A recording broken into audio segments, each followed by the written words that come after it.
Nellore rural శాసనసభ్యులు కోటమిరెడ్డి శ్రీధర్ రెడ్డి మరియు TDP రాష్ట్ర నాయకులు కోటమిరెడ్డి గిరిధర్ రెడ్డి ఆదేశాల మేరకు రాష్ట్ర greening and beautification corporation director Kanaparthi Gangadhar సూచనల మేరకు నెల్లూరు రూరల్ మైనార్టీ సెల్ అధ్యక్షుడు షేక్ అస్లాం మరియు వారి మిత్రుల ఆధ్వర్యంలో ఘనంగా ముగ్గుల పోటీలను 29వ డివిజన్లో నిర్వహించారు. మహాత్మా గాంధీనగర్ వీవర్స్ కాలనీలో ముగ్గుల పోటీల్లో మహిళలు పెద్ద ఎత్తున పాల్గొనడంతో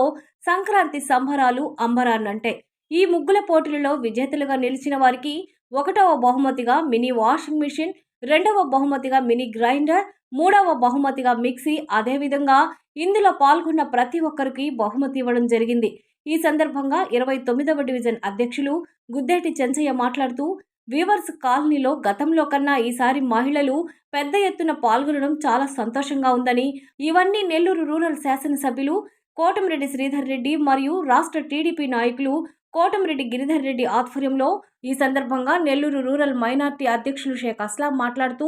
సంక్రాంతి పండుగ తెలుగు ప్రజల సంస్కృతి సాంప్రదాయాలకు ప్రతీక అని, సిరి సంపదలను ఇంటికి తీసుకొచ్చే గొప్ప పండుగ అని, ఈ పండుగను 2 తెలుగు రాష్ట్రాల్లో అన్ని మతాల వారు కూడా అద్భుతంగా జరుపుకుంటారని, మరి అటువంటి సంక్రాంతి సందర్భంగా మన శాసనసభ్యులు కోటమిరెడ్డి శ్రీధర్ రెడ్డి మరియు వారి సోదరులు కోటమిరెడ్డి గిరిధర్ రెడ్డి ఆలోచనలతో నిత్యం ప్రజలలో అందుబాటులో ఉండాలన్న వారి సూచనలతో ఈ కార్యక్రమాన్ని నిర్వహించడం జరిగిందని, ఈ ప్రాంత వాసులందరూ కూడా ఒకే దగ్గర చేరి ఈ ముగ్గుల పండుగను చేసుకోవడం చాలా సంతోషంగా ఉందని, మీరందరూ కూడా కూటమి ప్రభుత్వాన్ని, కోటమిరెడ్డి సోదరులను ఆశీర్వదించాలని కోరారు.